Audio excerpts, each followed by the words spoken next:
O Tá na Rede de hoje vai falar de depressão. Mas depressão, sempre que você está triste, inapetente, sem fome, com perda de libido, você está necessariamente com a depressão?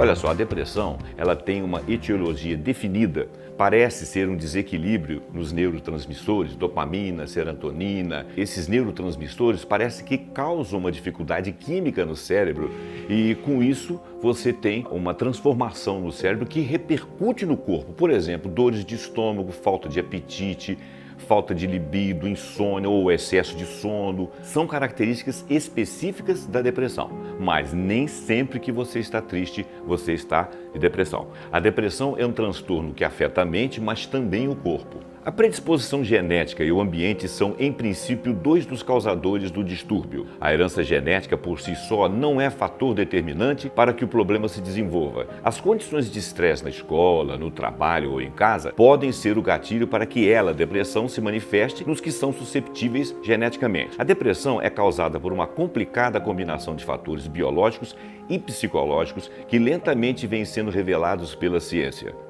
Os portadores sofrem alterações no córtex pré-frontal, região do cérebro responsável pela tomada de decisões e julgamentos do que é certo e do que é errado. Segundo a psiquiatria, a sensação é de dificuldade em processar informações e lentidão na ação, como se o cérebro estivesse travado, lento ou nebuloso. Ao longo do surto, o corpo também sofre com aumento na produção de cortisol, elevando a adrenalina no sangue e fazendo com que a variabilidade da frequência cardíaca diminua, indicando uma adaptação anormal e insuficiente do sistema nervoso autônomo, que controla funções como respiração, circulação do sangue, temperatura e digestão. E isso, claro, implica no mau funcionamento fisiológico no indivíduo. Os quadros leves e moderados nós podemos resolver com exercícios físicos e alimentação saudável. Já os quadros mais sérios pode ser necessária a ajuda dos antidepressivos. Agora, a psicoterapia é bom ser usada em todos os acometimentos.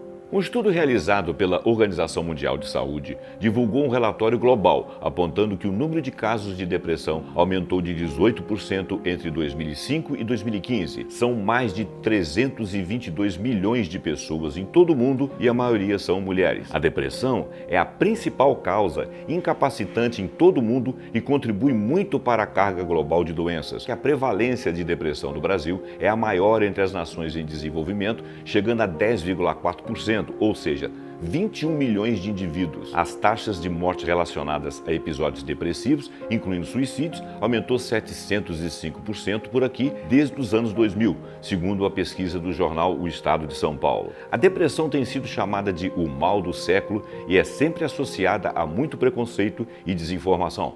Alguns até argumentam ser fraqueza de caráter. Os médicos garantem a etiologia do distúrbio, afastando os preconceitos quanto ao caráter dos indivíduos acometidos. Eles também explicam o aumento do número de casos, já que hoje o diagnóstico é muito mais preciso. O filósofo Paul Valéry fala da trágica expressão do ser humano depressivo. Ele fala que é delicada a sua relação com o tempo. Ele é um homem mais lento. Maria Rita Kell, já psicanalista, fala que o depressivo ele tem um tempo singular que foi perdido e por isso essa lentidão que para nós é irritante. Mas a depressão não pode ser confundida com o vazio existencial. Rollo May diz que esse vazio existencial ele pode e deve ser devido a guerras, torturas, a agressão ao ser humano no cotidiano. Na atualidade, a visão do filósofo e jornalista Adalto Novaes considera que existe um declínio dos ideais e uma resignação muito grande em relação à história e também à política. O que domina a política ou um tipo de sociedade é, entre aspas, um egoísmo organizado. Não existe a ideia de comunidade ou isso implicitamente desaparece. Adalto cita o filósofo Paul Valéry, para o qual a democracia contemporânea é a arte de impedir as pessoas de se interessarem por aquilo que lhes diz respeito, mas que, ao mesmo tempo, os obriga a decidirem sobre o que nada entendem. Há uma mudança radical em tudo, na forma de convivência, na maneira de se relacionar com os outros, no acesso à ciência e nos comandos técnicos científicos. Em tudo isso nós montamos um mundo novo. Também na política assim o será. As velhas estruturas não darão cabo das transformações, por isso é preciso pensar a política a partir de como podemos praticá-la e não retornar ao que já está superado. Jean Twenge, professora de psicologia, recentemente publicou um livro onde o argumento central é de que adolescentes e jovens adultos estão especialmente solitários e desconectados graças em parte à crescente abundância das redes sociais e dos dispositivos, por exemplo, como os smartphones. Twenge argumenta que a depressão aumentou exatamente com o acontecimento de 2012 para cá dos smartphones. E ela acha que os smartphones e as redes sociais estão moldando a cabeça dos adolescentes. Esta é, segundo ela, uma geração mais caseira, mais imatura e mais propensa a problemas de saúde mental. De 5, 6 anos para cá, parece haver mudanças mais repentinas, grandes aumentos da quantidade de adolescentes se sentindo sozinhos ou excluídos, meninos e meninas que acreditam não conseguir fazer nada bem e que suas vidas não têm muito sentido. Nas horas de lazer ficam mais tempo na internet, nas redes sociais, jogando videogames ou assistindo vídeos de qualquer categoria e dedicando menos tempo a funções como ler, dormir ou ver seus amigos. Ao chegar aos 18 anos, que todas as gerações anteriores ansiavam, eles tendem a ter menos expectativas de possuir uma carteira de motorista, um trabalho, ir a encontros românticos. Em princípio, esses são sintomas clássicos de depressão, mas não necessariamente. Mudando de enfoque, sofrimento e angústia sempre foram matéria trabalhada por filósofos. A poetisa, filósofa e psicanalista Viviane Mosé pondera sobre a importância do sofrimento no crescimento e transformação da vida. Dessa forma, ela diz que não procura o sofrimento, e sim ele a procura. Mas ela pergunta ao sofrimento o que ele quer dela. Que aspecto da alma precisa crescer e se transformar?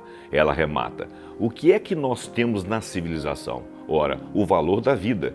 E a vida implica em ganhar e perder, mas também além de ganhar e perder. O que faz bem ao ser humano não é ganhar ou perder. O que faz bem ao ser humano é ser potente para viver. Então, o móvel do sofrimento é dar lugar à reflexão. E assim, voltamos à frase inicial do programa de hoje de Fyodor Dostoiévski: o sofrimento acompanha sempre uma inteligência elevada e um coração profundo. Os homens verdadeiramente grandes parecem-me experimentar uma grande tristeza. Nós vamos terminar esse programa com um pequeno trecho de um poema de Viviane Mosé chamado Poemas Presos. E, se você gostou, você curte, você compartilha, você acompanha a gente, fique com o poema. A maioria das doenças que as pessoas têm são poemas presos. Abscessos, tumores, nódulos, pedras. São palavras calcificadas, poemas sem vazão. Mesmo cravos pretos, espinhas, cabelos encravados, prisão de ventre, poderiam um dia ter sido poema, mas não. Pessoas adoecem da razão de gostar de palavra presa. Palavra boa é palavra líquida, escorrendo em estado de lágrima. Lágrima é dor derretida. Dor endurecida é tumor. Lágrima é raiva derretida. Raiva endurecida é tumor. Lágrima é alegria derretida. Alegria endurecida é tumor. Lágrima é pessoa derretida. Pessoa endurecida é tumor. Tempo endurecido é tumor. Tempo derretido é poema. E você pode arrancar os poemas endurecidos de seu corpo.